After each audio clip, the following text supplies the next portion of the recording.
Amén, shalom. Segunda carta de el discípulo Pedro al pueblo de Dios.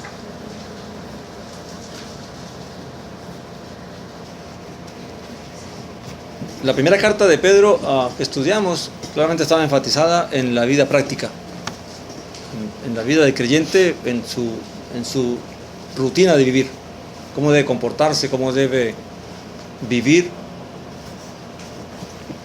cómo debe entender quién es Él, amén, y qué vida Dios le ha llamado a vivir.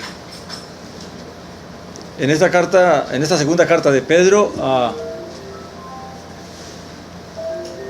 el énfasis es más el punto de que el cristiano entienda cómo es que va a lograr la vida eterna. Amén. Y haciendo qué cosas lo va a lograr y de qué también eso lo va a salvar. Mientras se mantenga, qué estilo de vida debe llevar, qué es lo que tiene que buscar y cómo caminando en ello va a poder también salvarse de engaños y de situaciones que se van a presentar. Amén. Cuando estaba estudiando el libro, realmente me di cuenta que este libro todo cristiano debería leerlo con cuidado, para entender que la fe no es una meramente de confesión, de confesar de que yo creo en el Mesías, que creo en Jesús, o que creo en Jesucristo, o en Yeshua, el Mesías, sino que realmente qué es lo que Dios nos ha ofrecido y nos ha dado a través de Él. Amén. Y eso es lo que aparte que vamos a tratar de profundizar en esta tarde. Amén. Primeramente Él se presenta diciendo Simeón Kefas, o Simeón Pedro. Es interesante que Él usa dos nombres. El primero, Simeón, es el nombre con que él nació, en la carne. ¿Amén? Sus padres lo llamaron Simeón.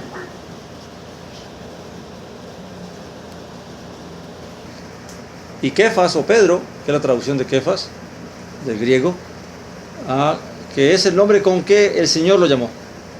Amén. Recuerda que Él le cambió el nombre, ¿verdad? Tú eres Simeón, pero yo te digo que tú eres Kefas, ¿verdad? Claramente está haciendo una alusión de quién es Él. Está presentándose quién es Él delante de la congregación. Amén. Y la siguiente palabra que usa es un siervo y apóstol de Yeshua el Mesías. ¿Qué significa la palabra siervo? En la verdad que la traducción se hace corta porque la palabra es esclavo, no es siervo. Un siervo, la diferencia entre un siervo y un esclavo es muy grande. Un siervo puede cambiar de dueño, un esclavo no. Amén. Un esclavo siempre va a estar sujeto a su dueño. El siervo puede buscar a quién servir. Amén. Entonces claramente lo que él está mostrando es que aquel que realmente ha venido a los pies del Mesías, a servir a Dios a través del Mesías, de la fe en el Mesías, claramente no tiene voluntad propia. Vive para hacer la voluntad de aquel que lo llamó. Amén. Y esto es una idea que debería estar en la vida de los creyentes, porque los creyentes a veces vivimos como que Dios está arriba y yo estoy aquí en la tierra, así que yo puedo hacer mi voluntad aquí, puedo planear, pensar, hacer, moverme, hacer esto, hacer aquello, y Dios no tiene nada que ver con lo que yo piense ni haga. Lo único que tiene que hacer es bendecirme en todo lo que yo planeé, concederme todo lo que yo piense y yo planeé. Y esa es la mentalidad que hemos obtenido hoy en día a través del cristianismo que hemos vivido. Amén. Que Dios solamente está para aprobar lo que yo pienso, para bendecir lo que yo espero, pero que no estoy sujeto a que si voy a hacer esto, voy a hacer aquello, todo depende de la voluntad de Dios. Amén. Dice, y apóstol, ¿qué significa? ¿Cuál es el significado de apóstol? Enviado. O sea que él es un enviado. El Mesías lo escogió para ser enviado, para enviarlo, ¿verdad? De Yeshua el Mesías, dice, a los que por la justicia de nuestro Dios y Salvador Yeshua el Mesías. Y aquí hay una gran diferencia en varios textos. Algunos textos separan cuando dice a los que por la justicia de nuestro Dios separan de lo que sigue y del Salvador, Yeshua el Mesías. En esa traducción está todo como si fuera uno solo, ¿verdad? Yeshua el Mesías es Dios y Salvador. Ahora, la pregunta es, ¿se contradice el hecho de que Pedro se refiera a Yeshua como Dios y Salvador? ¿O realmente es una mala interpretación del texto? He buscado varios textos en donde se usa este mismo tipo de referencia, y claramente, Pablo siempre hace diferencia entre Dios y el Señor. Y Pedro también hace diferencia entre Dios y el Señor. Amén, porque claramente no son el mismo. Amén. Dios es el Padre, y el Padre fue el que le dio autoridad y poder al Hijo. Por eso dijo el Mesías: yo no vine a hacer mi voluntad, sino la voluntad del que me envió, del Padre. Amén. Entonces claramente, ahora dice: a los que por la justicia de nuestro Dios. Si fuera en caso de tal de que Pedro estuviera llamando al Mesías un Elohim, que es la palabra correcta, un Dios, podríamos entender de que Yeshua es una forma de Elohim. ¿Por qué Yeshua es una forma de Dios? Porque Dios le dio autoridad y poder, porque Él reina, porque Él recibió todo el poder para juzgar, y Él es el que reina. Amén. Por lo tanto, Él es Dios en ese sentido. Amén. Pero no es Dios el Padre. Ahora, aquí viene otro punto, y es que a los que por la justicia, ¿cuál es la diferencia entre decir la justicia de Dios y decir la justicia de Yeshua el Mesías? ¿Creen que es la misma? ¿Es la misma la justicia de Dios y la justicia de Yeshua el Mesías? ¿Sí o no? Entregó toda la autoridad a él. ¿Sí o no? ¿Y por qué sí y por qué no? Sí, porque Dios le entregó toda la autoridad. Yo no vine a hacer mi voluntad, sino la voluntad del que me envió. Y si Él dice vine a hacer la voluntad del que me envió, quiere decir que la justicia de Dios operando a través de Él. Ok. Vamos a entender un punto aquí que es bien interesante, porque la Biblia presenta, usted va a encontrar en la Biblia que los escritos de los discípulos hablan de la justicia de Dios en Yeshua el Mesías y la justicia de Yeshua el Mesías. Y claramente establece una diferencia. ¿Por qué? ¿Cuál es la justicia de Dios en el Mesías para nosotros? ¿Por qué Yeshua el Mesías fue hecho justicia de Dios para nosotros? Como dice la Escritura. Para entender eso hay que recordar quién es el Mesías y por qué vino. ¿Y a qué vino? Amén. Recuerde que la Biblia nos habla de un primer Adán, que tristemente y desafortunadamente por ese primer Adán vino el pecado, y por el pecado vino la muerte a todos los hombres, ¿verdad? Pero luego la Biblia habla de que vino el postrer Adán. ¿Quién es el postrer Adán? Jesús el Mesías.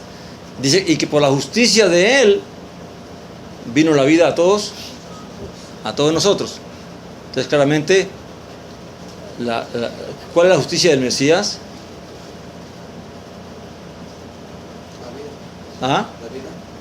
La justicia del Mesías, Él vivió como debió vivir el primer Adán. Si el primer Adán no hubiera pecado, ¿qué hubiera pasado con la humanidad? ¿Seríamos como estamos hoy en día? Si él no hubiera pecado, ¿no? Si Adán no hubiera pecado, ¿estaríamos como estamos hoy en día? No. ¿Por qué no? Porque claramente el hombre no conocería lo que es el bien y el mal. Y el mal no se apoderaría del ser humano, y todos vivirían una vida tranquila. Amén. Sin tener la maldad en sí mismo, y mucho menos de que la maldad se apodere de nosotros. Entonces claramente Yeshua vino en la condición de ¿quién? Del primer Adán, ¿verdad? ¿Para qué? Para obedecer, y por la obediencia sufrir la muerte, y por esa obediencia y esa fidelidad a Dios y a la voluntad de Dios, entonces darnos vida, quitar aquello que traíamos del primer Adán, y ahora Dios nos concede la justicia. ¿Cuál fue la justicia? el de no pecar, el de no fallar como el primer Adán, el de permanecer fiel a Dios, el de haber hecho la voluntad de Dios, amén, y haber obedecido hasta la muerte, y la muerte en el madero. Por eso Dios dice la palabra que lo resucitó de entre los muertos, porque Dios le había dado esa promesa, amén, de que él iba a poner su vida, pero asimismo también le iba a volver a tomar. Claramente él vivió en esa promesa de que si hacía la voluntad de Dios, de que si obedecía a Dios y cumplía con el plan de Dios, Dios le iba a cumplir con la promesa de que él tendría vida. Y así sucedió. Y esa es una esperanza para nosotros, que si obedecemos y permanecemos fieles y hacemos la voluntad de Dios, también tendremos vida como Dios le dio a Jesús, a su Hijo. Amén. Entonces, claramente, ¿dónde está la diferencia de qué es la justicia de Dios y qué es la justicia del Mesías? La justicia de Dios es que dio a otro Adán. Amén. ¿Por qué por qué llama justicia de Dios? Porque claramente es a través de él que el hombre es restaurado a su condición primaria. Sin el Mesías no hay restauración. El hombre sigue siendo esclavo del pecado. No puede liberarse del pecado. Y sigue siendo esclavo de la muerte. Por lo tanto, la justicia de Dios es proveer el medio de salvación. ¿Proveer a quién? A Yeshua, el Mesías, como propiciación por nuestros pecados. Esa es su justicia. Quiere decir que Dios dice, ustedes no tuvieron la oportunidad de vivir allá con Adán, para que no pecaran, sino que nacieron bajo una condición que él cometió. Por lo tanto, ahora Dios, a través del Mesías, ¿qué hace? Nos libera de esa opresión del pecado y de la maldad para que podamos vivir como deberíamos haber vivido. ¿Están entendiendo el punto?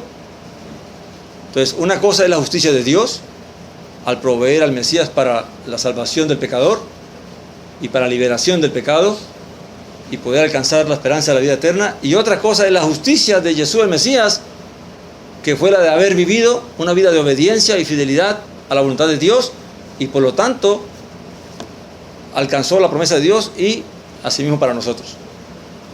Entonces no es lo mismo la justicia de Dios que la justicia de el Mesías. Amén. ¿Por qué explicar esto? Porque claramente hoy en día hay una tendencia a enfocar nuestra fe en la obediencia a la ley. Pero nadie puede obedecer la ley de Dios a menos que sea libre del pecado. Amén. Que dice que en nuestra humanidad nadie puede obedecer la ley de Dios por sí mismo, porque por nuestras debilidades humanas. Amén. Así que todo lo que un creyente puede hacer ahora, al caminar buscando la perfección, al caminar aborreciendo el pecado y la maldad y poder vivir una vida de justicia, es porque ha recibido la liberación del pecado a través de la fe en Yeshua. Amén. Que se obedece a Dios, claro que sí. Para eso Dios nos llamó. Y eso es lo que Pedro va a querer enfatizar en esta carta. Pero él está poniendo la base, el fundamento de por qué es que el creyente ha recibido lo que ha recibido. Sea que sea justicia de Dios, o sea que sea a través de la justicia del Mesías, que aunque son dos cosas diferentes, van en la misma dirección, que es la bendición del creyente, que es la salvación del creyente. Amén.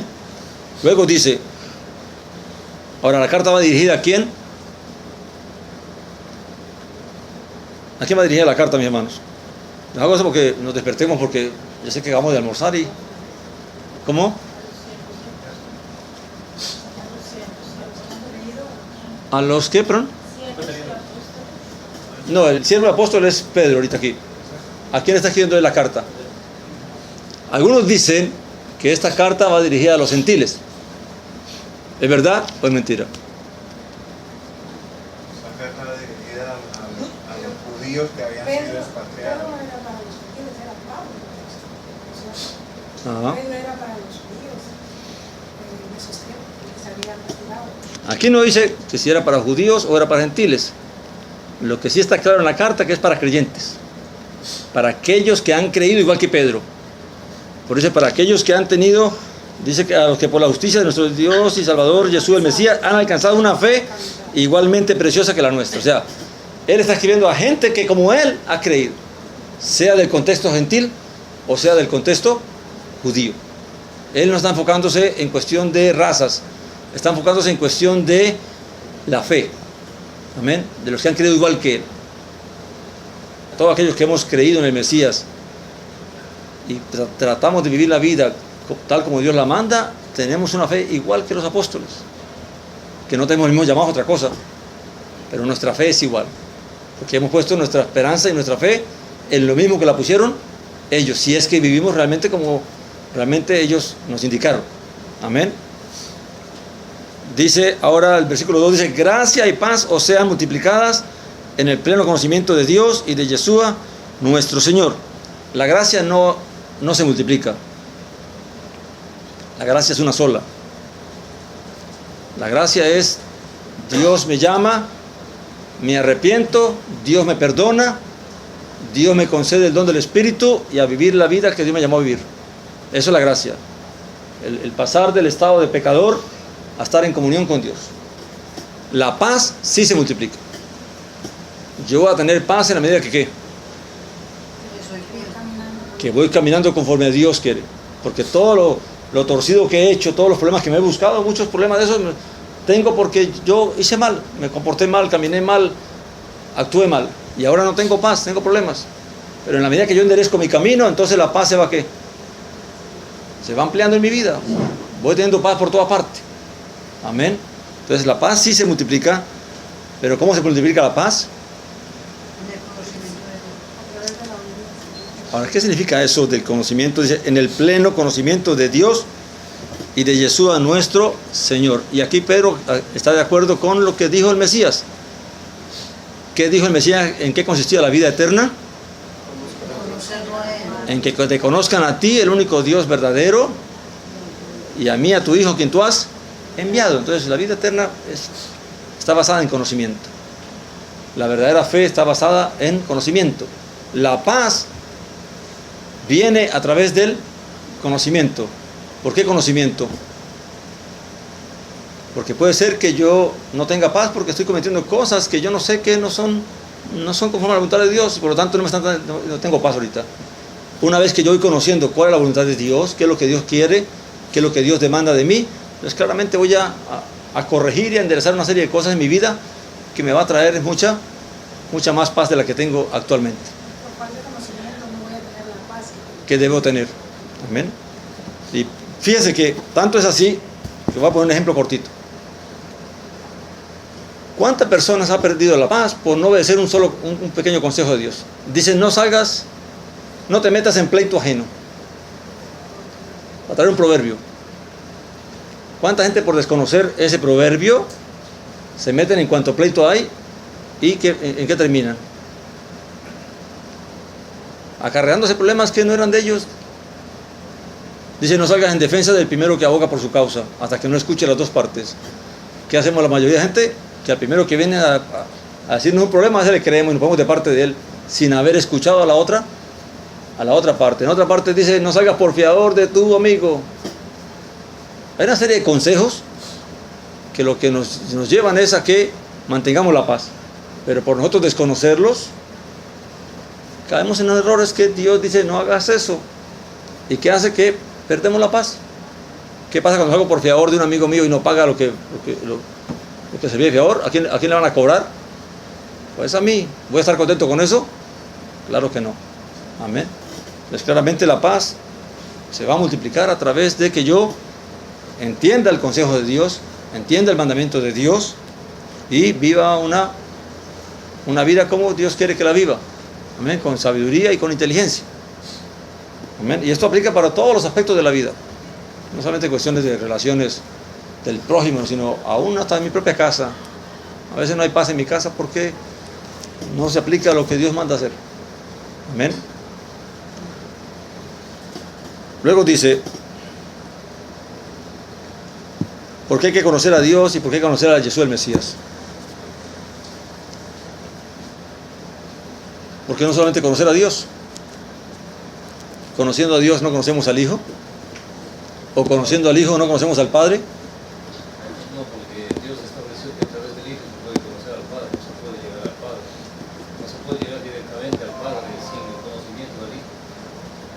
Porque Dios estableció algo muy claro en la palabra de Dios. Nadie puede venir al Padre a menos que el Hijo lo traiga, y nadie viene al Hijo a menos que el Padre lo traiga. ¿Usted imagina eso? O sea que hay que venir por los dos medios. Amén. Entonces quiere decir que se cumple lo que dice aquí. Dice, a los que habéis alcanzado por la justicia de nuestro Dios y Salvador Jesucristo. Amén. Viendo a Yeshua en el sentido de que por su justicia y por la posición que tiene ahorita como un juez de todas las cosas, se puede aceptar de que está hablando de él.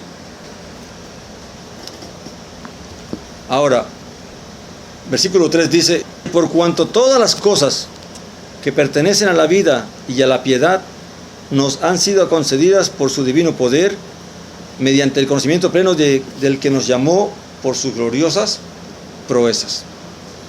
Claramente dice que cómo es que los creyentes han recibido todo lo que concierne a la vida y a la piedad. Por el poder de Dios.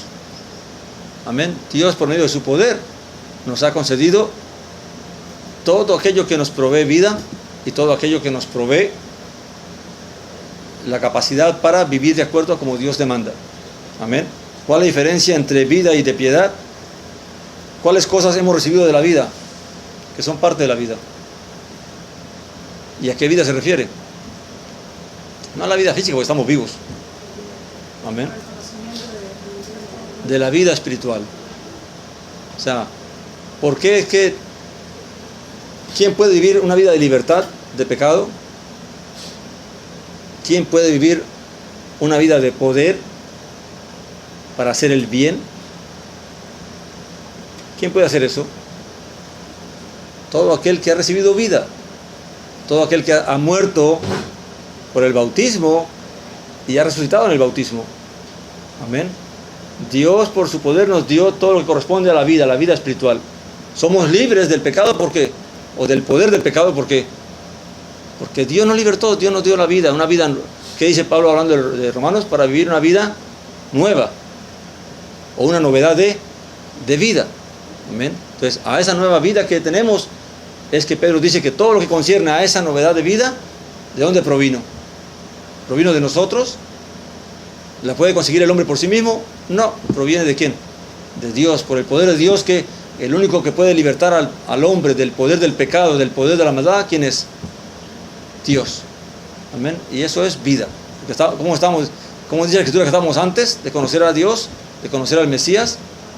De que estábamos muertos, dice en Efesios, ¿verdad? En Gálatas, dice porque estábamos muertos en nuestros delitos y pecados. Entonces, ¿quién nos dio vida? Vida espiritual hablando, Dios. Entonces viene a través del poder de la justicia de Dios y de el Mesías, de nuestro Salvador. Amén. Ahora, ¿qué es la piedad? La vida es la libertad. Amén. El poder pasar de muerte a vida y todo eso conlleva. Pero ahora, ¿qué es la piedad? No. ¿Quién me dice que es la piedad? ¿Qué entiende usted por piedad? Desde el punto de vista hispano, sí.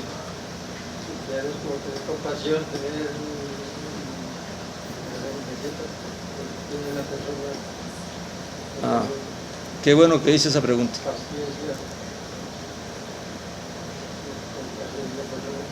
Amén. La palabra que se traduce como piedad, ¿cómo se llama? ¿Cómo se dice? Hacer. No, en hebreo. En griego. Oh, en griego. Sí. Miguel, tú lo sabes.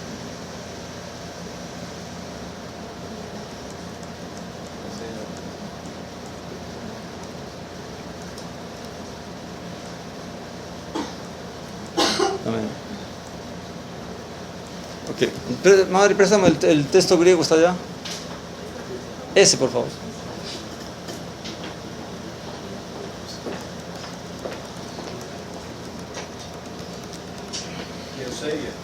Eusebia, ¿verdad?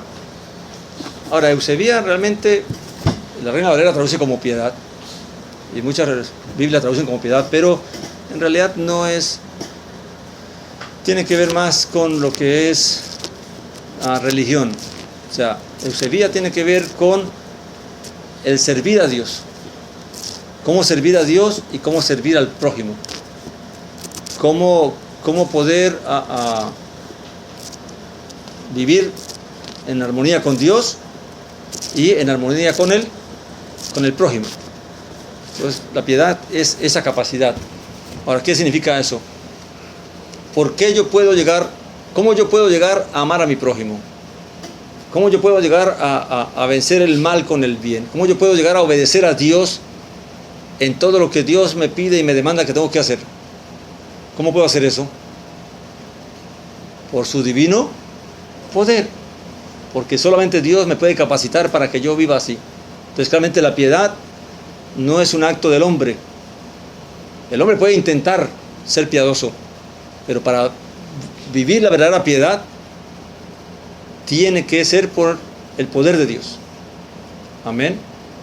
Uno ve, la gente habla de, es un hombre religioso. ¿Qué entiende usted cuando usted le dicen que alguien es religioso? En nuestro concepto es un concepto malo. Pero hay dos puntos de acuerdo que ver, desde el punto, en este caso hispano, y desde el punto judío. Porque en el Punto hebreo hablemos. o de hebreo. Porque un religioso en el punto hebreo es aquel que verdaderamente ama la palabra de Dios. ¿Quién sería, cómo se traduce piedad en hebreo? ¿Cuál? Hebreo, ¿qué es? Hacer. Ese. Esa es bondad. Sin votar. Ese. Ya, ese es bondad.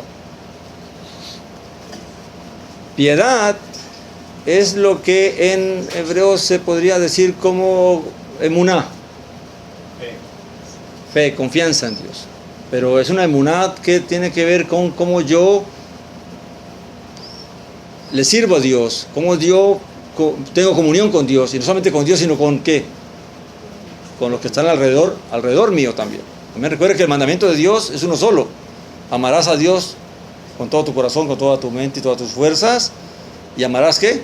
A tu prójimo como a ti mismo. O sea, la verdadera piedad tiene que ver con aquel que realmente mantiene una buena comunión con Dios, sirve a Dios, obedece a Dios, y también ha aprendido a respetar y a honrar a su prójimo, y a bendecir y ayudar a su prójimo.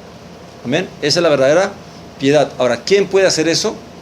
Solamente aquel que ha sido capacitado por Dios. ¿Por qué? Porque en la carne, como somos nosotros, si yo tratara de ser religioso sin que Dios me ayudara, ¿podría hacerlo?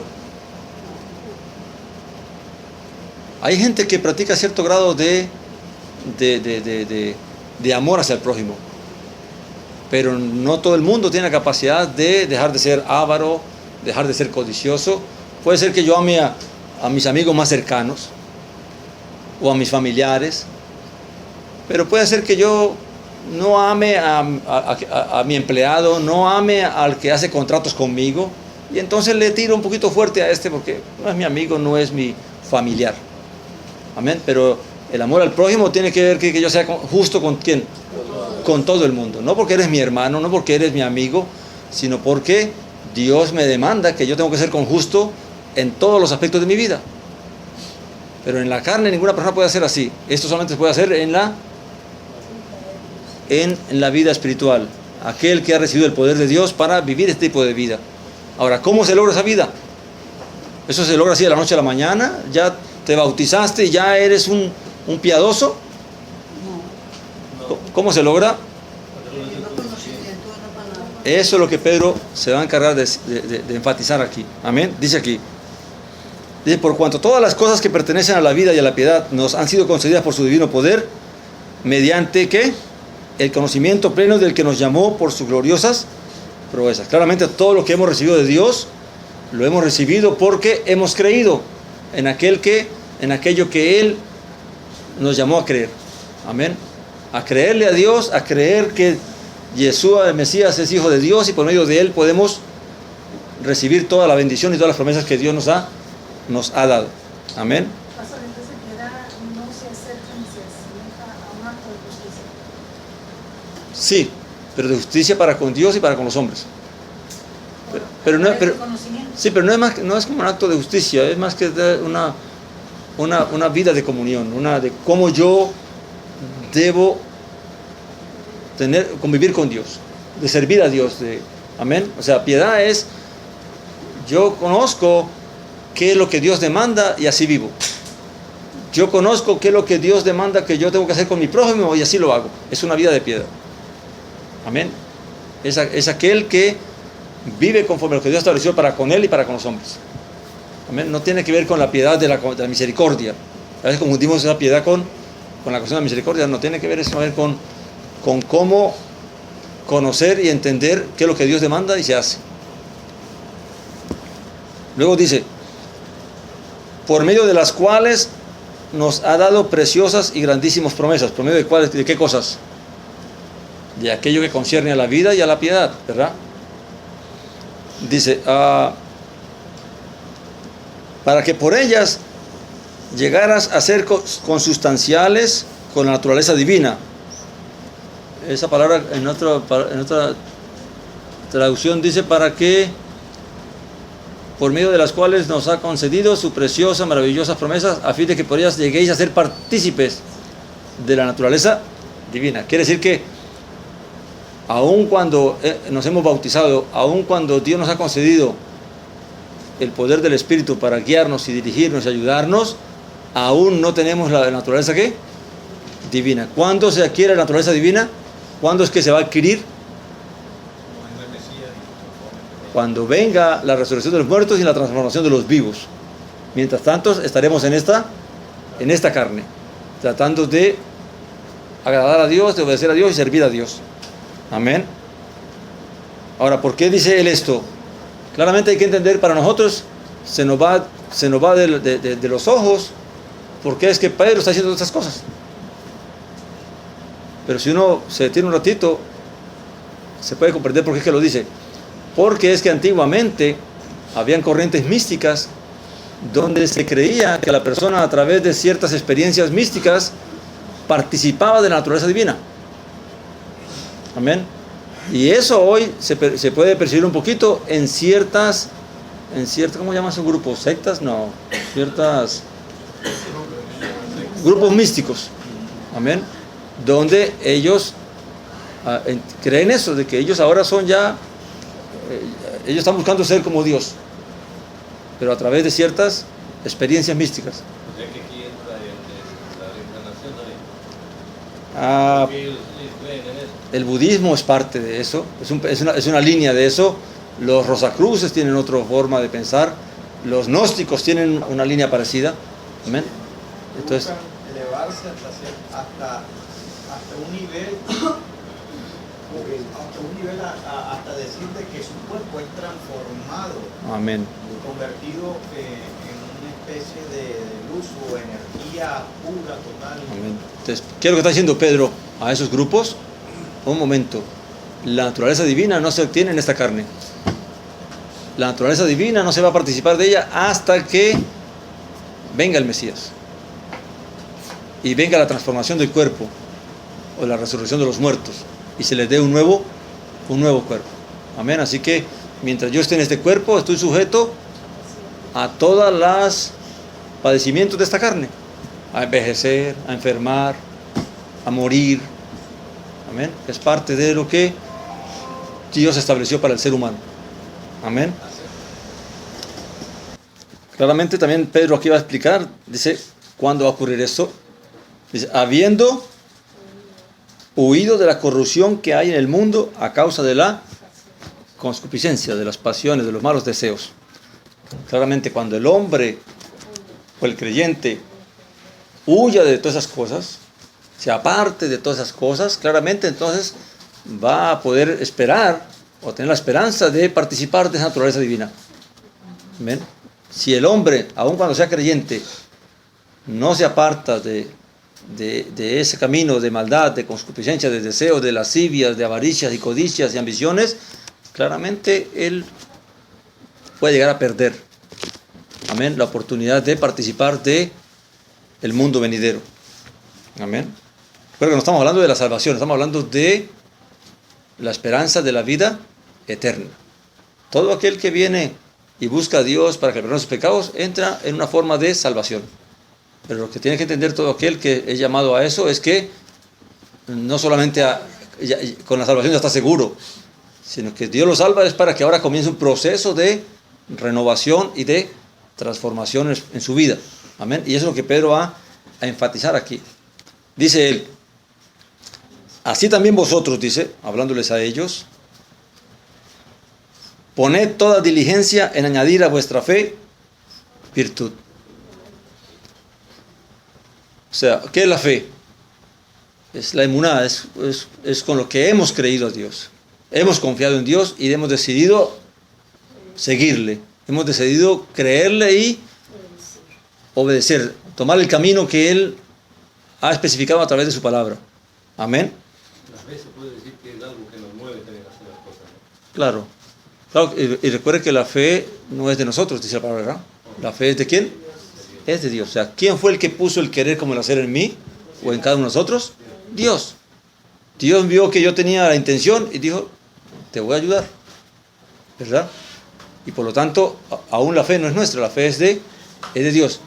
Pero a esa fe que Dios nos ha concedido, nos ha dado, ahora dice, no te conformes con eso, no te conformes con que has creído, no te conformes que has confiado en Dios y ahora has venido a entrar a la vida, sino que entiende que tienes que vivir algo más. Dice, entonces poned a vuestra fe que virtud. En otras traducciones se traduce como coraje. Coraje, pero no coraje de me dio coraje. Amén. No ese coraje, sino coraje de valentía, de valor. Amén. Entonces, claramente, ¿qué es, en nuestro concepto, qué es virtud? ¿Por qué se requiere que la persona desarrolle el ser virtuoso? ¿A quién usted dice que es una persona virtuosa? Algunos lo catalogan como un don, ¿o no? No, fíjate que según la Biblia no es un don. Según la Biblia es una actitud que tú desarrollas. Algunos digo, lo catalogan. Oh, sí, sí. No, la virtud no es un don. ¿Alguien nos puede caracterizar por ser buenos o malos? Algo así.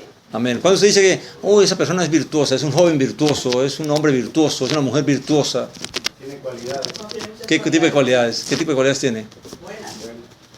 Es una persona que es servicial, que está dispuesto siempre a ayudar, Corazón noble. que es humilde, tiene buenas características. Entonces, eso es lo que Dios quiere que nosotros empecemos a hacer. Una vez que ya nosotros hemos entrado en el camino de la fe, ahora Dios nos dice, ¿sabe qué? Ahora aprende a ser virtuoso. Aprende a ser humilde, aprende a ser manso, aprende a ser diligente, aprende a ser dispuesto para toda buena obra, para ayudar, amén, a tener buena disposición, no estando quejándote porque sirve, porque no, porque haces eso, que haces aquello, sino que realmente hay que desarrollar eso. Amén. El diccionario Taller y también el Electrón define de que es ser excelente pero en lo moral. Ajá. Que se define en el poder y en el valor, más que nada, las virtudes. La virtud de... O sea, la virtud se cataloga más en el poder de hacer algo Ajá. y en el de valor, en lograr, en hacer algo. O sea, en eso es la definición. En el poder, en el Poder, y el valor. El valor. Ok. En el esfuerzo y El la capacidad. sí. Amén, amén. Entonces, claramente, la virtud tiene que ver con que yo tengo que empezar a formar en mí un carácter de servicio. Amén. De querer ayudar, de querer hacer lo bueno, de estar dispuesto. Amén. De tener disposición a hacer aquello que Dios me manda hacer. Porque ¿qué pasa si yo no tengo disposición? Pues nunca voy a disponer a hacer nada. Amén. El Mesías les dijo a los discípulos, porque a la verdad el Espíritu quiere, mas la carne no. Débil. Se opone, se resiste. Entonces, ¿qué es la virtud? doblegar la carne para que el espíritu entonces pueda impulsarme a hacer lo que tengo que hacer. Y eso tengo que desarrollarlo en mi propia vida. ¿Cuántos de nosotros deseamos leer la Biblia durante la semana? En ciertos momentos. ¿Cuántos de nosotros desistimos después de haber tenido el deseo de leerla porque estamos cansados, porque nos dio sueño, porque ahora mejor me pongo a hacer otra cosa, tengo que adelantar esto? ¿A cuánto nos puede pasar eso? Entonces, ¿qué nos faltó para cumplir el deseo que teníamos al principio? La disposición, la virtud. Amén. Estar dispuesto, el tener el coraje de hacer aquello que yo siento que debo hacer, que creo que debo hacer, que es bueno. Amén. Y a veces me falta eso. Amén. Y me dejo vencer por otras obligaciones o por otros pensamientos y dejo de hacer lo que Dios quiere que yo haga por dejarme llevar por otras cosas. Amén. Entonces, esa es la primera. Si no está la primera, pues no va a haber la segunda. Amén. Porque ¿cuál es la segunda? Dice: a toda diligencia añadid a vuestra fe virtud, a la virtud conocimiento. ¿Cómo quiero conocimiento? Tengo que hacer un esfuerzo, tengo que leer, tengo que estudiar, tengo que meditar. Amén. Y meditar, tengo que estar en un tiempo de paz donde yo pueda realmente reflexionar en lo que he leído y en lo que el Espíritu me lleva a entender. Amén. Pero para eso tengo que tener ¿qué? Conocimiento. Para tener conocimiento tengo que leer. Y si no tengo disposición de leer, entonces ¿cuándo alcanzo el conocimiento? Amén. Pregunte, y esto lo hemos dicho aquí, o mirémoslo nosotros mismos. ¿Cuántos de nosotros hemos leído, aunque sea una sola vez, toda la Biblia? Amén. ¿Y por qué no lo hemos hecho? ¿Por qué la mayoría, el 90% de los cristianos nunca ha leído una vez la Biblia? Porque no, ahí está virtud, ese deseo de buscar a Dios, de conocer a Dios, de entender lo que soy, lo que Dios me ha dado, lo que Dios quiere que yo haga. Amén. Sino que nos hemos conformado ¿con qué? Con lo que desde el púlpito me dicen. Lo único que tiene que hacer es venir aquí el domingo, escuchar este sermón, traerme sus diezmos y váyase tranquilo, váyase en paz, no tiene que hacer más nada. Guarde su Biblia allá, doble su Biblia allá y vuelve el próximo domingo. Eso sí, no se olvide los diezmos. Amén. Pero ¿cuántas congregaciones desarrollan escuelas para que los creyentes lean toda la Biblia? Pónganse a buscar y a ver cuántas encuentran. Sí, hay muchas escuelas que tienen estudios bíblicos. ¿Pero qué es un estudio bíblico? Algo que alguien prepara. Es una porción de la Biblia. Pero ¿cuándo la gente va a entender todo el concepto? Imagínese usted, y lo hemos comparado siempre con un rompecabezas. Que a usted le dan ciertas fichas de rompecabezas para que usted las arme. ¿Ya con eso usted ya conoce todo el rompecabezas? ¿Ya sabe toda la figura que compone el rompecabezas?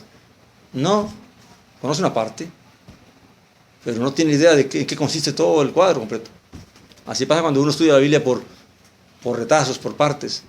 Tengo ciertas ideas, ciertas porciones de conocimiento, pero ¿qué es lo que revela toda la Biblia?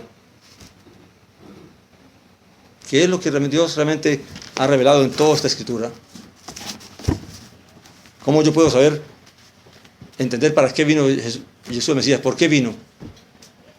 Si no entiendo nada, ¿qué pasó con Adán? ¿Cuál es el plan de Dios a través de Yeshua? Es solamente revertir el proceso. Por aquel vino la muerte y la maldición.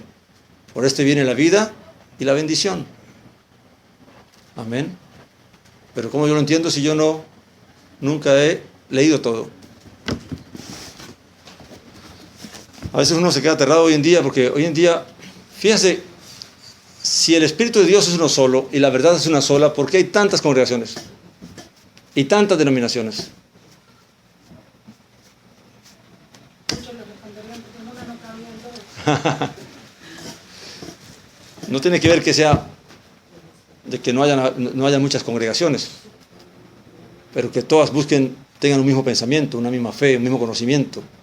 No que unos crean una cosa y otros crean, o unos enfatizan más una cosa y otros enfatizan más otra cosa. Amén. Deberíamos tener un mismo sentir en todos los aspectos de lo que es la fe. Amén. Pero ¿por qué no lo hacemos? Y es parte de lo que Pedro... ¿Por qué Pedro está diciendo todas estas cosas? Porque él está preocupado por algo que está ocurriendo, que más adelante lo va a encontrar. Y él quiere que al creyente no le pase eso. Amén. ¿Qué pasa si alguien viene a enseñarnos, toma la Biblia y nos enseña un poco de cosas? Y usted dice, no, por cuanto está escrito ahí, yo lo estoy leyendo ahí, eso así es. Pero ¿quién dice y quién afirma que lo que él está interpretando es así? Simplemente porque está leyendo un texto ahí. ¿Cómo yo puedo discernir si es verdad o no es verdad cuando no conozco qué es lo que la Biblia dice? Amén. Por eso que hay tantos caminos hoy en día. Dice, a la virtud conocimiento y al conocimiento dominio propio. Y aquí es donde entra Santiago cuando dice, no os hagáis solamente oidores, sino hacedores. ¿De qué me sirve a mí conocer si no voy a practicar? Si no voy a poner por obra lo que Dios me llama que yo tengo que hacer. Amén. Pues claramente no me sirve de nada. Yo, en la medida que voy conociendo y entendiendo qué es lo que Dios me enseña, qué es lo que Dios me revela, qué es lo que es bueno, qué es lo que es justo, qué es lo que es agradable, tengo que procurar vivirlo. Amén. Que no puedo decir, no, yo lo sé, pero es que me queda muy difícil, entonces lo dejo por ahí. Pues hasta ahí llegamos. Hasta ese peldaño llegamos. El conocimiento. Amén. Luego dice, al conocimiento hay que añadirle dominio propio. ¿Qué es el dominio propio?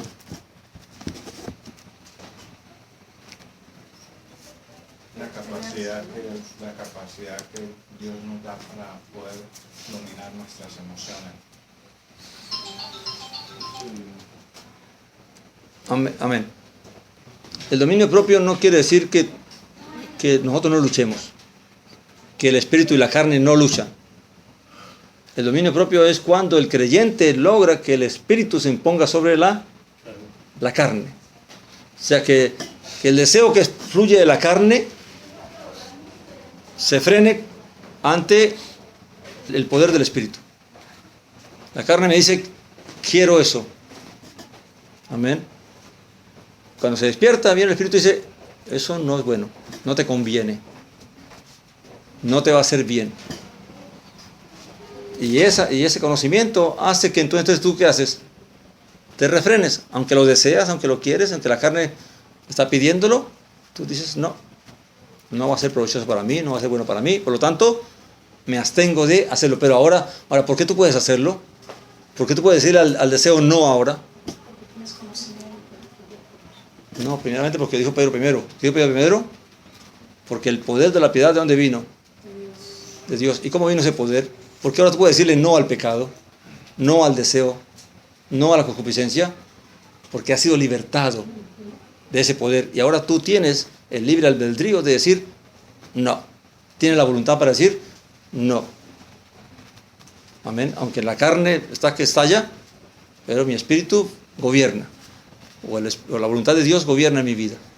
Amén.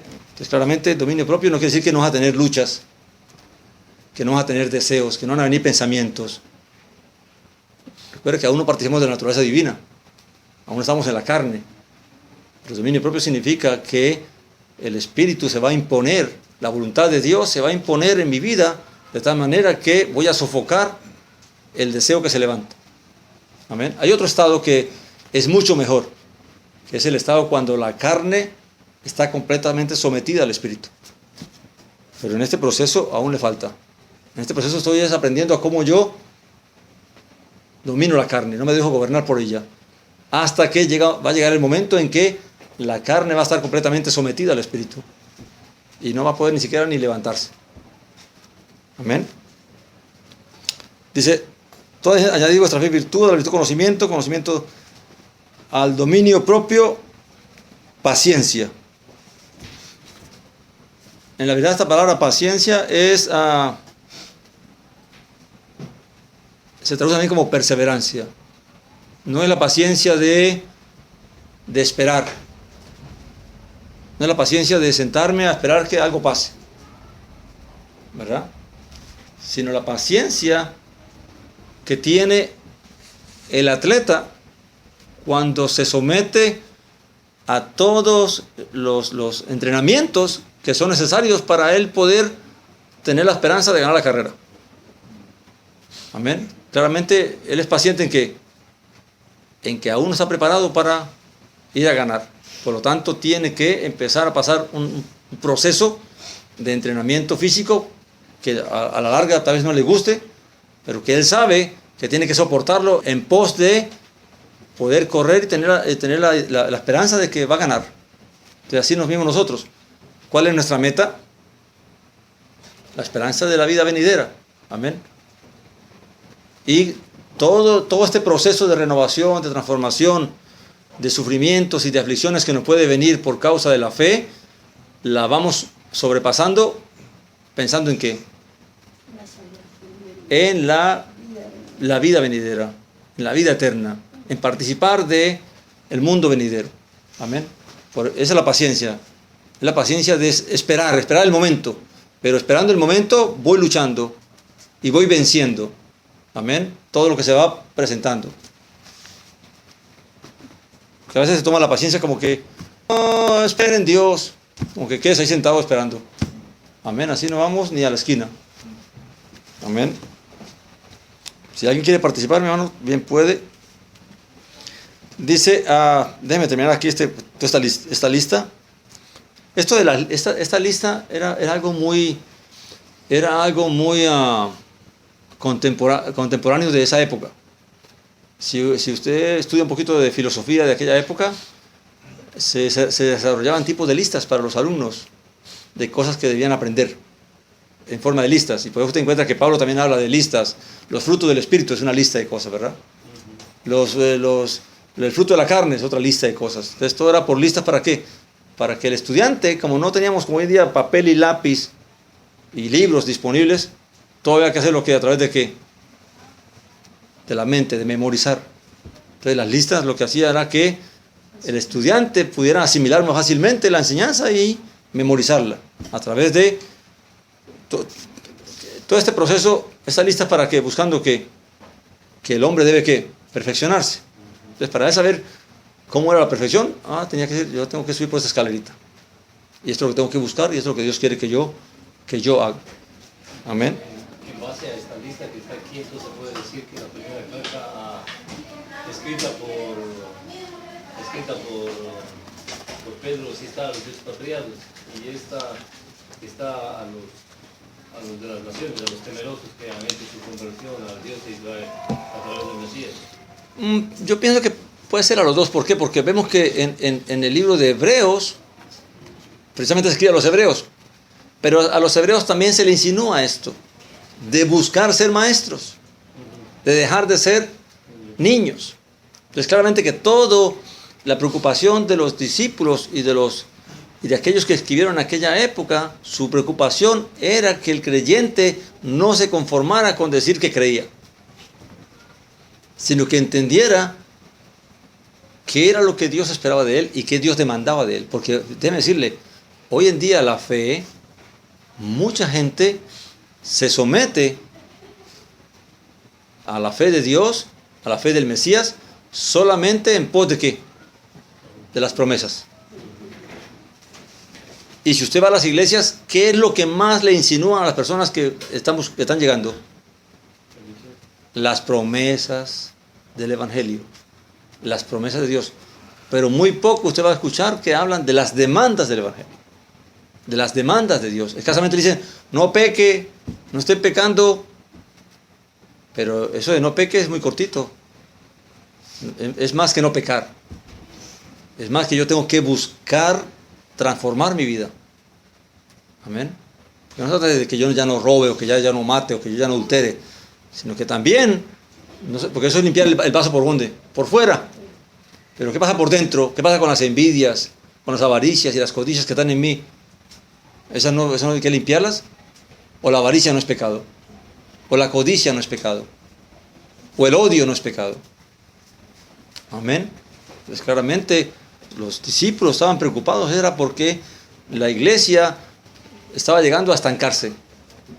Y el problema de Pedro aquí no es tanto el estancamiento, que ya de por sí era malo, sino qué pasa cuando una persona se estanca y viene alguien a traer algo diferente, a traer una enseñanza, y no es conforme al Evangelio. ¿Cómo él va a poder saber, a discernir si es buena o no es buena? Amén. Claramente esto también es una defensa para uno mismo. El que yo conozca, no solamente para hacer, sino que yo también conozca para defenderme, para protegerme de cualquier engaño, de cualquier mala interpretación, de cualquier mala enseñanza que pueda venir. Amén. Y fíjate que nosotros, bendito sea Dios, que nos ha permitido ir saltando. En nuestra búsqueda de la verdad, nos ha llevado de aquí para allá, como de tambo en tambo, ¿verdad? Y descubrimos aquí que aquí no es, y vamos para allí y descubrimos que tampoco es. Pero ¿por qué podemos ir discerniendo eso? De que este no es y que esto no es. Porque Dios nos ha permitido ir creciendo en el conocimiento. Y a medida que tú conoces, tú vas discerniendo qué es y qué no es conforme a la voluntad de Dios y conforme a la verdad de Dios. Pero si no tengo conocimiento, en el primer lugar que yo caiga, ahí me voy a quedar. Porque voy a creer que lo que el pastor dice, y más si tiene unción, ahí me quedo.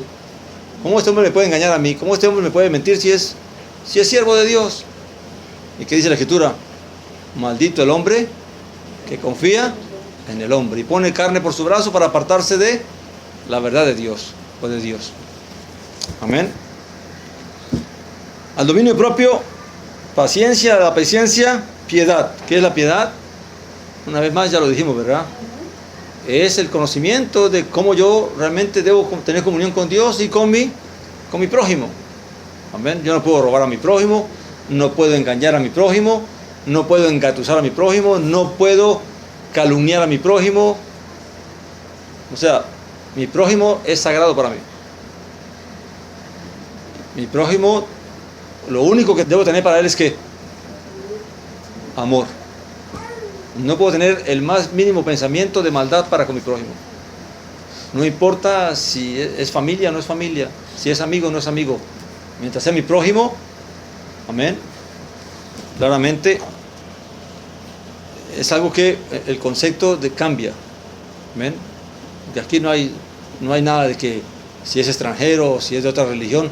Aun cuando es otra religión, tengo que ser justo con él. Si tengo un empleado, no importa si es árabe, si es chino, no importa de qué religión es, mientras yo tengo una relación comercial con él o una relación de persona a persona, tengo que ser justo con él. No porque no es creyente, entonces lo puedo robar, lo puedo engañar, lo puedo explotar. Amén. A veces nosotros cometemos el error que, porque no es creyente, entonces no quiero saber nada con él. No, también tengo que ser justo en eso, de que si Dios permite que tenga trato con una persona, es porque tal vez Dios permita que yo le pueda hablar de la verdad. Amén. Dice, a la piedad, afecto fraternal. ¿El afecto fraternal qué es? El que yo pueda amar a mi prójimo. Amén. Pero recuerde, la piedad me lleva a practicar justicia, a practicar verdad. Hay algo que leí en un comentario, es que antiguamente los siervos de Dios, los líderes de Dios, se apartaban un poco de la gente porque les quitaba tiempo para buscar de Dios. Entonces decían, no, ¿sabes qué? Yo no quiero estar en tanta amistad contigo, porque en realidad me quiero dedicar más a estudiar, a meditar. O sea, uno tiene que buscar un balance. Yo tengo que estudiar, tengo que esforzarme, pero también tengo que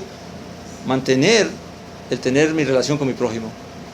Amén. El tratar de tener comunión con él para poder compartir, no solamente aquí en la congregación, sino también, si se da la posibilidad, fuera de la congregación. Amén. Entonces el amor fraternal, que significa que yo tengo que aprender a verlos a todos como mis hermanos, no a ver a uno mejor que otro, sino que en realidad todos somos hermanos, todos fuimos perdonados por Dios, todos fuimos llamados por Dios, todos fuimos lavados por la sangre del Mesías, así que todos tenemos que amarnos de alguna manera. Amén. Y al final está el amor ágape, que en la medida que uno va conociendo todas estas cosas, va a aprender lo que es el amor. El amor ágape, lo decimos que es el amor que está dispuesto al sacrificio, a la renuncia del bien propio por el bien de los demás. Que para llegar allá no es tan fácil, pero se puede llegar con el tiempo. Amén. Si uno realmente lo practica. ¿Ah? ¿Cómo ve uno el amor en el Mesías? ¿En qué uno puede decir que el Mesías nos amó de verdad?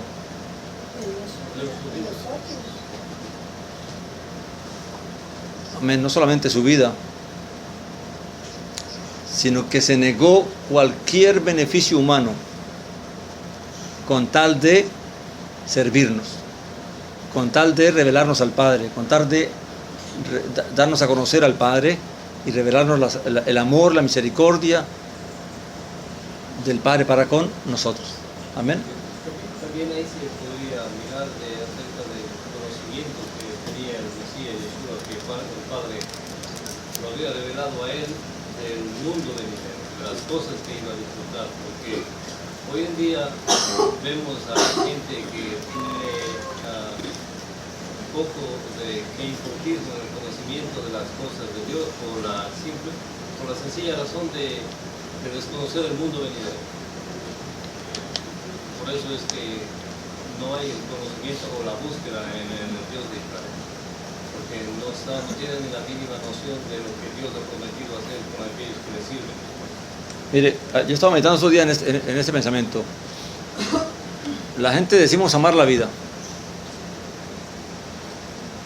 pero en realidad lo que más amamos es el placer de vivir que la vida en sí. ¿Por qué podemos decir esto? Porque ¿qué pasa cuando una persona cae en desgracia? ¿Cuáles son las expresiones con la vida? ¿Qué dice la persona? ¿Ah? No quiero vivir. ¿Para qué esta vida así? Para eso prefiero morirme. No son las expresiones de la gente. ¿Y cuándo lo dicen? Cuando están en situaciones difíciles. Entonces, ¿qué es lo que está demostrando eso? Que en realidad la gente no ama la vida. No ama el hecho de que tengo vida, de que Dios me dio vida. Lo que yo quiero es vivir bien.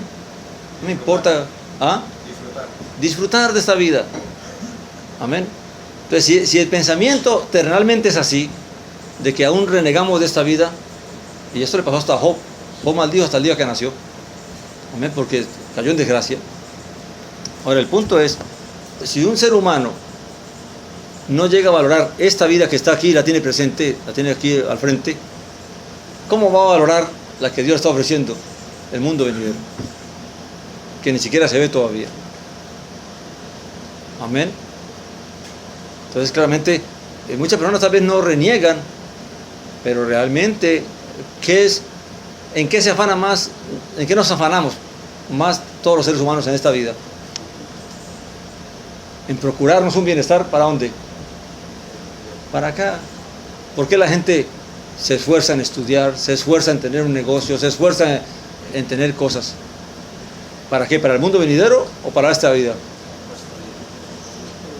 Fíjese, es triste, uno se pone a mirar, la mayoría de los seres humanos gastan casi todo el tiempo de su vida estudiando y preparándose para adquirir un conocimiento o una profesión para esta vida, y ni una vez siquiera se leen volúmenes así. Mire, ¿usted sabe lo que es estudiar abogacía o medicina?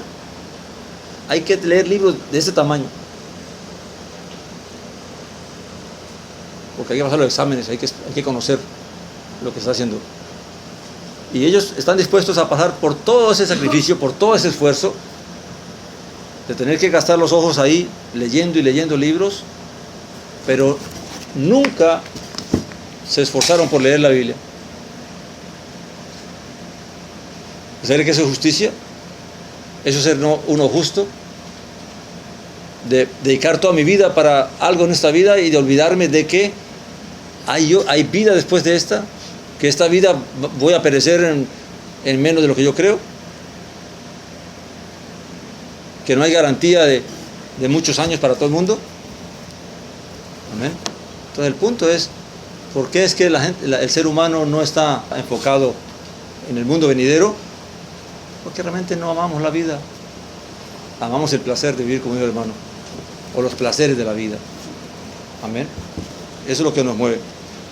Luego dice Pedro, dice, porque si estas cualidades, o sea, si el desarrollo de estas cualidades, esas virtudes, dice, están en vosotros y abundan, no dejarán estar ociosos ni estériles en el conocimiento pleno de Jesús el Mesías, nuestro Señor. ¿Qué tiene que ver todo esto con que yo conozca al Mesías?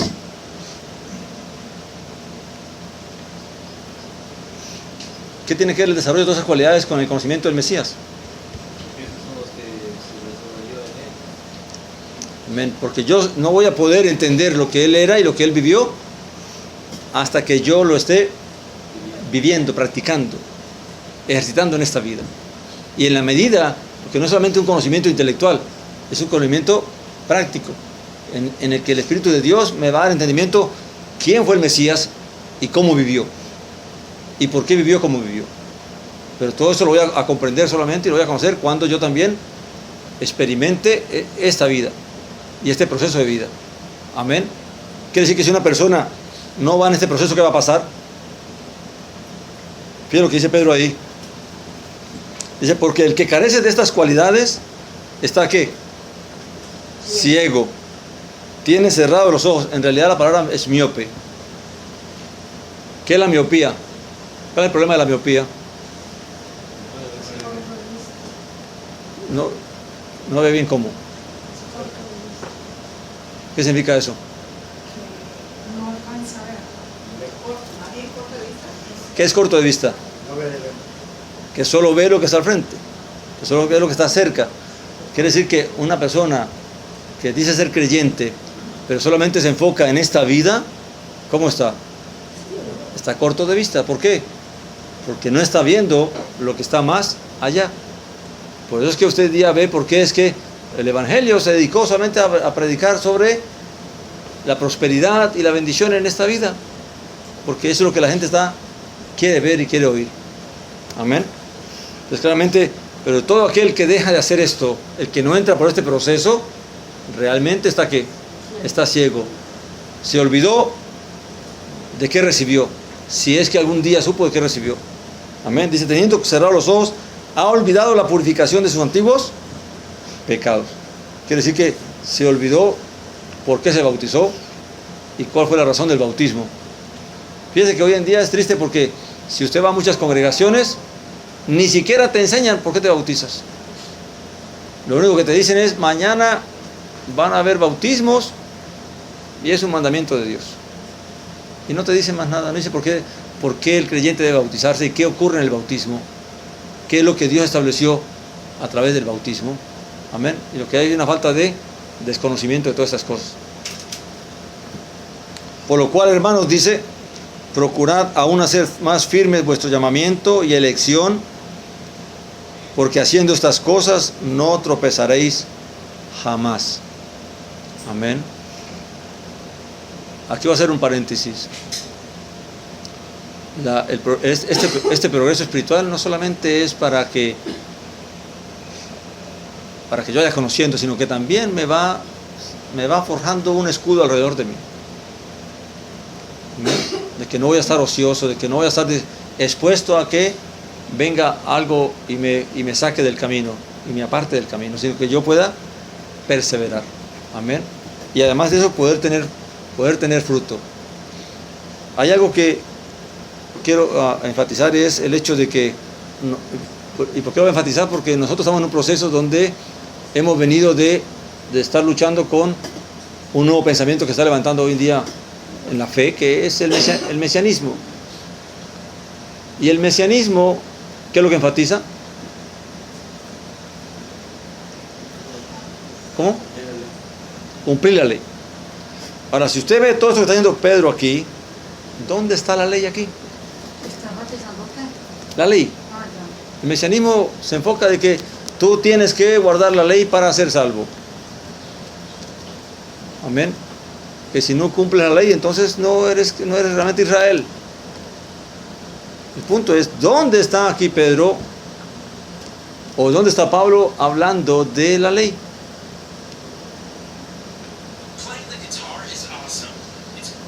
¿Qué tiene que ver? ¿Cuál es la diferencia entre la ley y el Espíritu? Que la ley, dice la Escritura, no perfecciona nada. Amén. Mientras que el Espíritu, ¿qué hace? Perfecciona al ser humano, perfecciona al creyente. Todo esto que está hablando Pedro aquí, ¿qué es? ¿Cómo llama este proceso? Perfección. ¿Cómo se logra? Por el poder del Espíritu, por el poder divino. Amén. Por eso es que aquí no se habla de la ley, porque la ley... ¿Dónde está la ley en todo esto? ¿Dónde el creyente va a adquirir el conocimiento? ¿A través de qué? A través del Espíritu. Sí, no, el Espíritu es el que te hace entender. El Espíritu es el que te da el poder. Pero el conocimiento viene a través de qué? Ahora, la palabra. La palabra. ¿De qué palabra? ¿Qué dijo Pablo?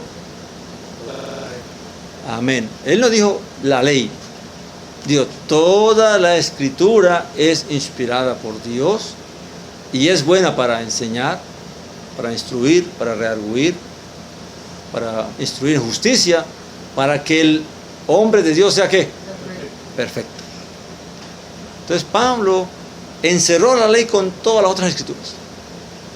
O sea que no solamente tengo que obedecer la ley, conocer la ley, tengo que conocer todo lo que Dios ha revelado, todo lo que el Mesías mandó, porque hay cosas que el Mesías mandó, cosas que no están en la ley explícitamente hablando, que se pueden deducir de la ley, pero que no están explícitamente en la ley.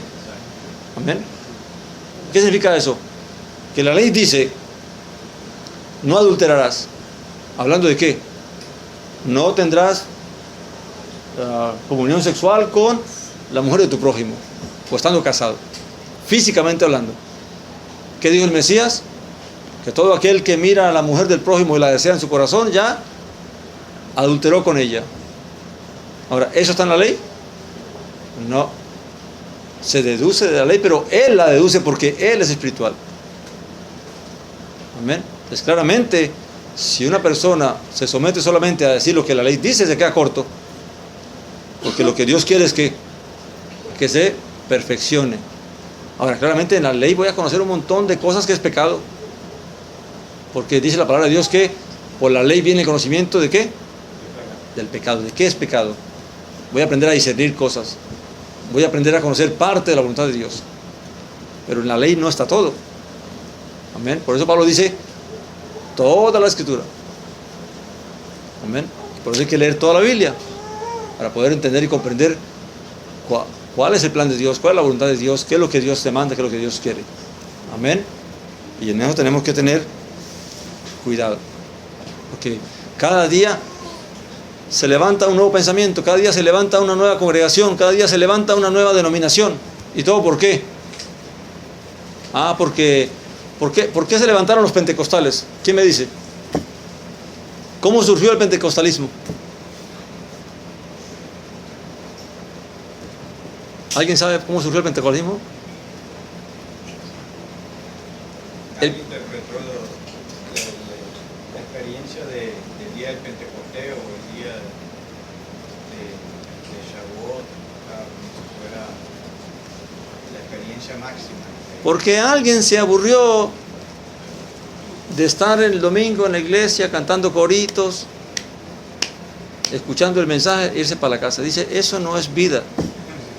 Necesitamos la vida del Espíritu, el poder del Espíritu. Y entonces vino el hablar en lenguas y vino el alabar de cierta manera y el de danzar, que antes no se veía. ¿Pero por qué vino eso? Porque alguien dijo, eso no es así. Yo creo que esto es así. Ahora, ¿quién tiene la razón?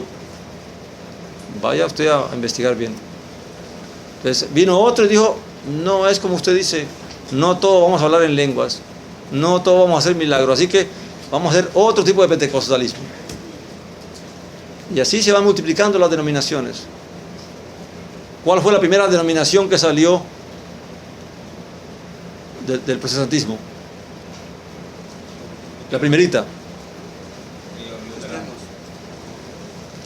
Los luteranos. ¿Por qué? Porque Martín Lutero fue el que protestó. Pero una vez que Martín Lutero se separó, empezó a enseñar lo que él creía, vino otro y dijo, yo no creo así, yo creo que es así.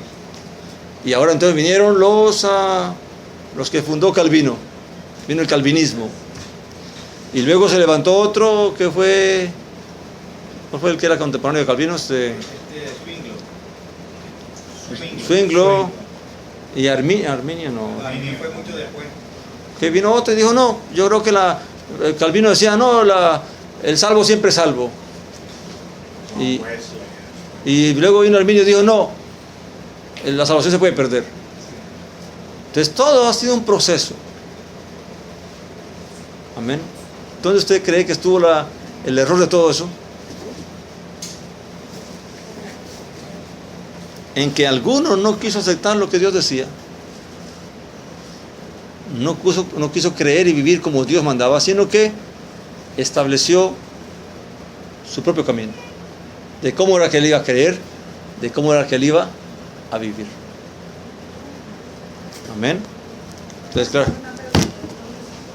Ahora lo que estamos aprendiendo, usted está diciendo que los mesiánicos están adoptando la ley y el lugar, Ajá. que son mesías. Nosotros aquí estamos aprendiendo lo que el Señor nos ha enseñado, el Cristo nos ha enseñado a través de sus apóstoles que ha dejado, pero la ley no se da. Pero los mandamientos sí, los mandamientos siguen guardando. Claro. Que nos está expandiendo el conocimiento. La ley pasó a ser parte de la instrucción para el creyente, pero la ley no es la base de la salvación. Amén. La Biblia no niega que la ley, ahora, ¿cuál ley? Porque recuerde que lo que se conoce como ley, que en realidad es instrucción, tiene varios libros. Hay instrucción para jueces, que es parte de la ley. Hay instrucción para sacerdotes. Hay instrucción para el rey. Hay instrucción para las mujeres. Hay instrucción para todo Israel. Entonces, claramente, ¿de qué instrucción estamos hablando? Porque hay instrucción que hoy en día no se puede guardar, por más que usted quiera. Hay instrucción que no se puede obedecer. Entonces, ¿qué instrucción es la que está vigente y qué instrucción no? Entonces, por eso es que Pablo pone la instrucción que está vigente dentro de las Escrituras. Amén. Ahora, está en la instrucción que yo tengo que orar de tal forma en la mañana y de tal forma en la tarde. Hay aquí en la Biblia, usted encuentra un mandamiento de Dios, dice, usted tiene que orar a tal hora y tiene que orar así. O tiene que vestirse de cierta manera, o tiene que ponerse esto para orar. Entonces, es el punto. ¿Sí me entiende? Lo que tenemos que buscar obedecer y entender es qué es lo que Dios estableció, qué es lo que Dios mandó, y eso es lo que voy a hacer. No lo que otro diga, no lo que otro piense. Amén. Ahora, es mi tarea asegurarme que lo que yo afirme es conforme también a la verdad y que yo mismo no me vaya a desviar. Amén. Se pueda aplicar, pero como usted dijo, o sea, si hay, por ejemplo, mandamientos para rey, ¿cómo yo voy a tratar o pretender cumplir ese mandamiento que es para un rey? O sea, eso es algo que no cabe. Amén. Claramente hay... ¿Cuál? Amén. Pero está dentro de la Torá. Dentro de la Torá de Moisés, que Dios lo dio a través de Moisés. Entonces, cuando se habla, lo malo es que cuando se habla de la Torá de Moisés, se habla de todo lo que Moisés mandó, a todos. Amén. No se especifica, esto es lo que tú tienes que hacer como creyente, sino que ahí está mezclado toda la instrucción, para los jueces, cómo tenían que juzgar. Amén. Y para todo el mundo. Pues claramente, si uno no conoce esto y no tiene en cuenta esto, hay enseñanza que dice que la ley tiene 623 mandamientos. 603, ya le agregué 10. 613, ¿verdad? Pero ¿cuántos de esos 613 una persona normal cumplía? Amén. Ahora, hay mandamientos que ni los mismos judíos pueden, la ley como Dios Moisés la mandó, ni los mismos judíos la pueden vivir, la pueden cumplir. Yeshua cumplió lo que le correspondía a él, no los 613. Todo lo que le recuerda. Eso que cumplió Yeshua, eso es lo que nosotros Amén. Porque en Él tenemos la... Ahora, recuerde que yo no puedo cumplir lo que Él cumplió. Porque Yeshua cumplió el mandamiento de subir 3 veces a Jerusalén, porque Él vivía en Israel. Yo no estoy en Israel, no puedo ir 3 veces a Jerusalén. Así que ahí ya me freí, ¿verdad? Ahora, la Biblia dice algo muy claro, y mucha gente se le va por alto. Dice, porque Yeshua nació, ¿qué? Bajo la ley. Y nació en un tiempo en que la ley se podía cumplir. Estaba el templo, estaban los sacerdotes, estaban los levitas, todo estaba ahí. O sea, tenía todas las posibilidades para cumplirla. Amén. Lo único que le faltaba era el que él se mantuviera firme, porque él podía también fallar como ser humano, pero él se mantuvo, fue fiel al mandamiento.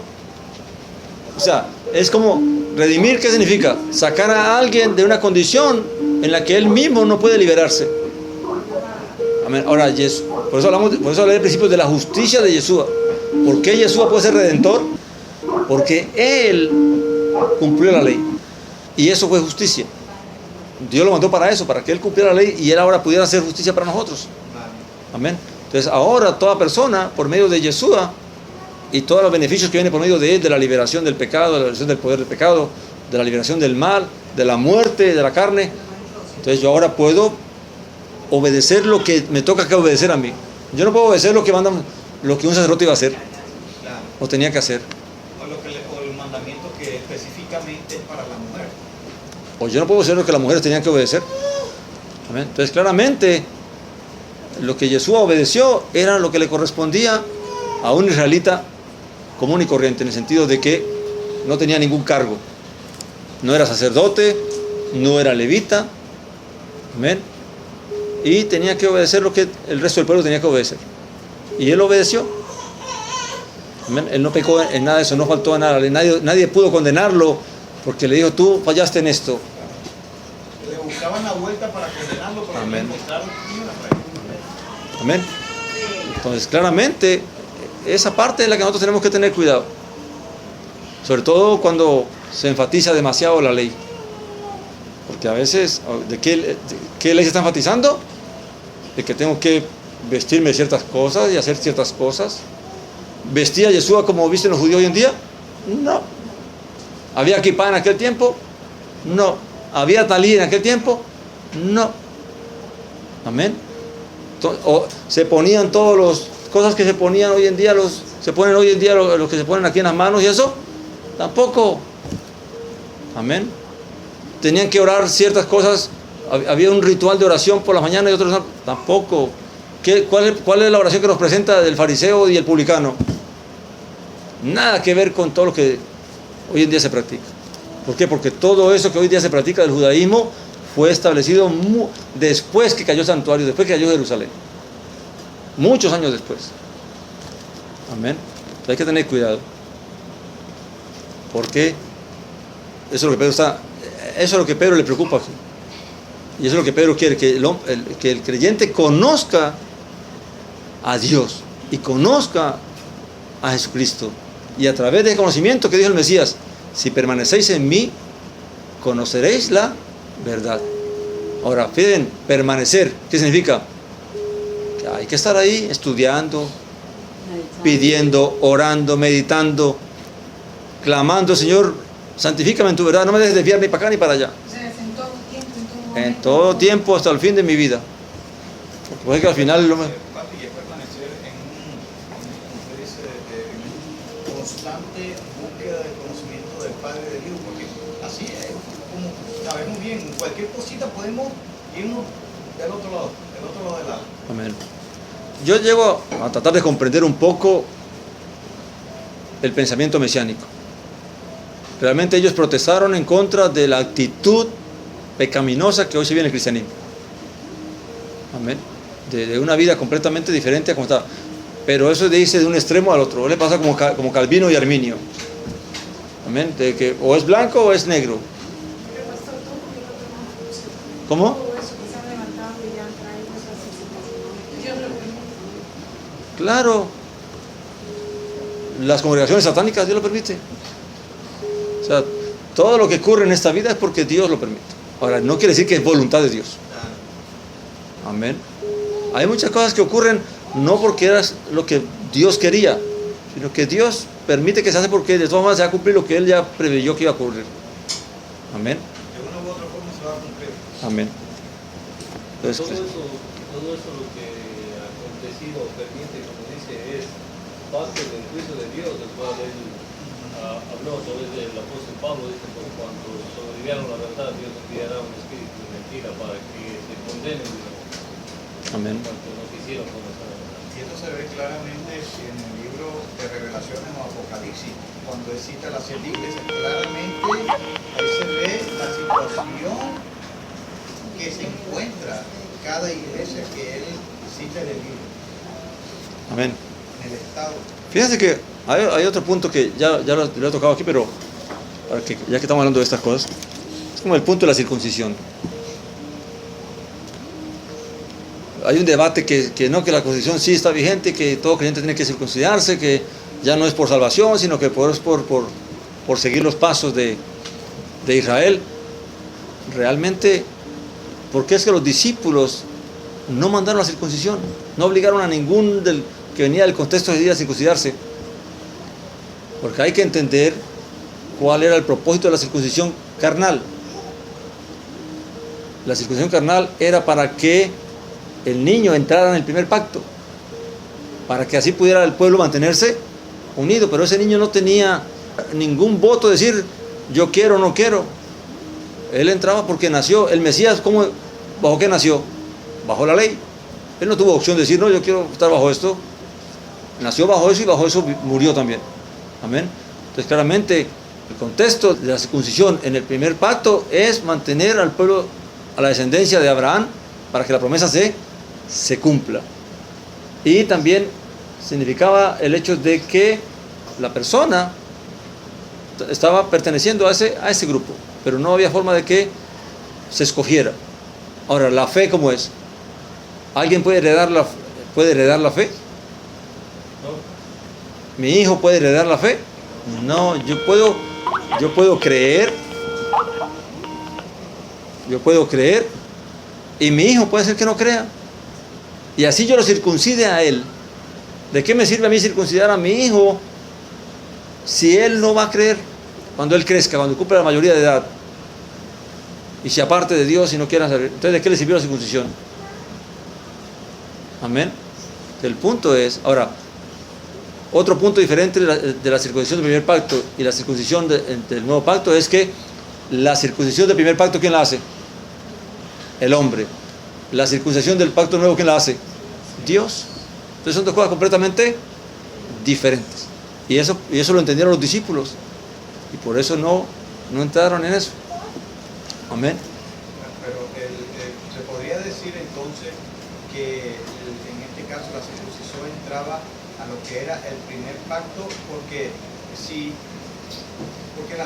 en el segundo pacto o en el nuevo pacto reclama una circuncisión, pero ya no en la carne, sino en el espíritu. O sea, que en el aún corazón. todavía se cumple la ley, pero ahora en el espíritu, que es en el corazón. Amén. Exactamente. O sea, que todavía de una u otra forma el pacto va siempre y cuando la persona acepta por ella misma entrar en ese pacto y no en la obligación como anteriormente era hecha por parte del ser humano. Amén. Ahora fíjense que la entrada al primer pacto no era voluntaria. En algunos casos fue voluntaria cuando los gentiles decidieron entrar al primer pacto, ¿verdad? Pero tenían que someterse ¿a quién? A los hombres.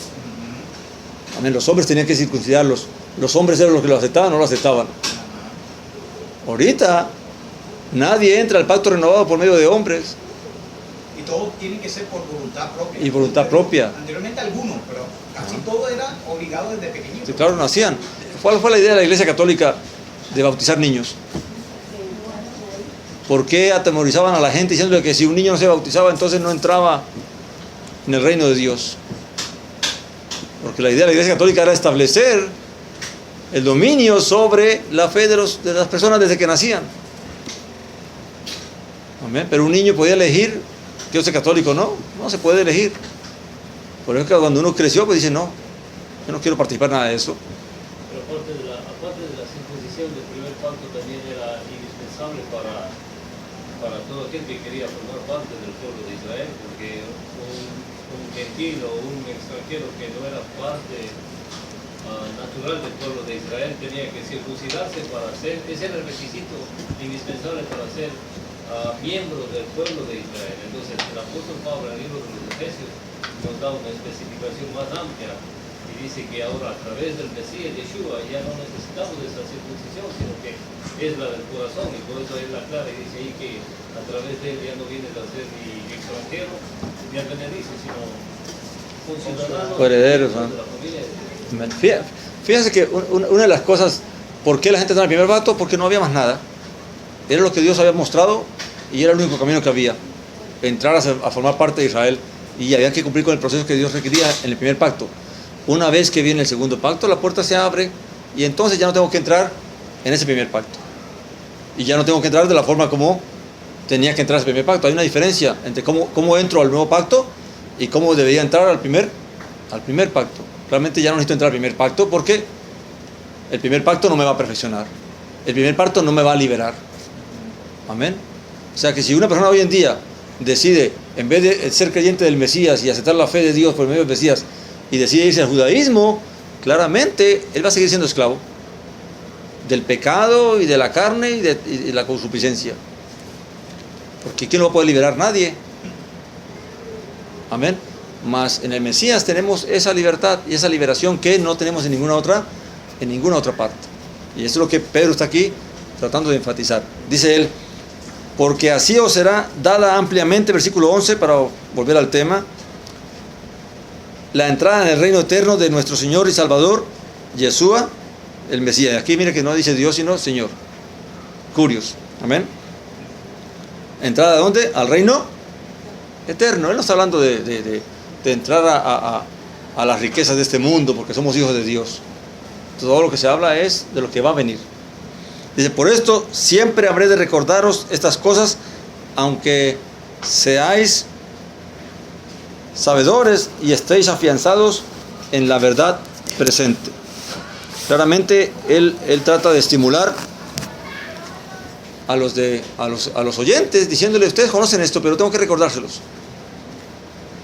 Amén. Que no lo pierdan de vista. Amén.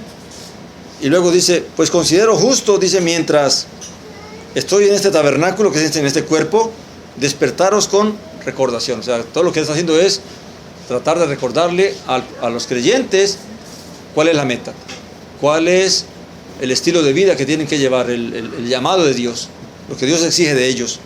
Dice, sabiendo que en breve debo abandonar mi tabernáculo, así como me lo declaró Yeshua el Mesías nuestro Señor. Yo también procuraré con diligencia que después de mi partida hagáis en todo momento memoria de estas cosas. ¿Qué es lo que dice Pedro? Algunos interpretan que esto que Pedro está diciendo aquí, de que qué va a hacer él después que parta, cómo él va a hacer que la gente recuerde todas las cosas. Muchos dicen que tiene que ver con el Evangelio de Marcos, que Marcos recogió todas las enseñanzas de Pedro, y por lo tanto cada vez que la gente leyera el escrito de Marcos, iban a poder recordar todo lo que Pedro había enseñado, y también aparte de las cartas que él había escrito. Fíjense que en esto de caminar en la fe viene a la mente la parábola de las 10 vírgenes. Amén. ¿Te recuerdan la parábola de las 10 vírgenes, verdad? Que 10 vírgenes que tenían su lámpara encendida y fueron a esperar a que se abriera la puerta. Y dice que llegó el tiempo en que alumbraron que el Señor ya venía, y se levantaron las 10 y descubrieron que a 5 que le hacía falta aceite. Ahora, ¿qué representa el aceite allí? ¿Y qué tiene que ver con eso que Pedro está diciendo aquí? ¿Cómo podemos ver lo que Pedro dice con lo que dijo el Mesías acerca del aceite y las lámparas? ¿Quién da la llama? Dios. ¿Quién pone el aceite? ¿Quién? Nosotros. ¿Cómo ponemos aceite? Cuando hacemos este proceso. El aceite está aquí. En la medida que yo hago la voluntad de Dios y vivo conforme Dios quiere, entonces Dios mantiene su llama en mí. El fuego de Dios se mantiene en mí. Y va consumiendo todo mi esfuerzo, todo lo que yo me va fortaleciendo y me va purificando y me va ayudando a caminar. Y eso es algo importante lo que usted está diciendo, porque el apóstol Pablo dice en el libro de Efesios, dice que no apaguéis la llama del Espíritu con la cual fuiste sellado para vuestra redención. Amén. Amén. Claramente el Espíritu de Dios es el fuego de Dios en mi vida. Amén. Pero es el fuego de Dios en mi vida. Pero si el fuego no tiene combustible, ¿qué va a pasar? Amén. Por eso dice la Escritura, no apaguéis el Espíritu Santo. Amén. Que Dios ha hecho morar en vosotros. Quiere decir que, ¿cómo yo lo apago? Cuando me hago el de la vista corta. Cuando solamente me intereso por esta vida y cómo vivir esta vida. Y me olvido de todo lo que Dios ha demandado que yo tengo que hacer. ¿Cómo se gasta el aceite? El aceite se consume en la medida que tú caminas, pero también se renueva. Y ahí viene lo de Eliseo, ¿verdad? Cómo el aceite nunca se acabó. Amén. O sea, el aceite, en la medida que el aceite, ¿de dónde proviene?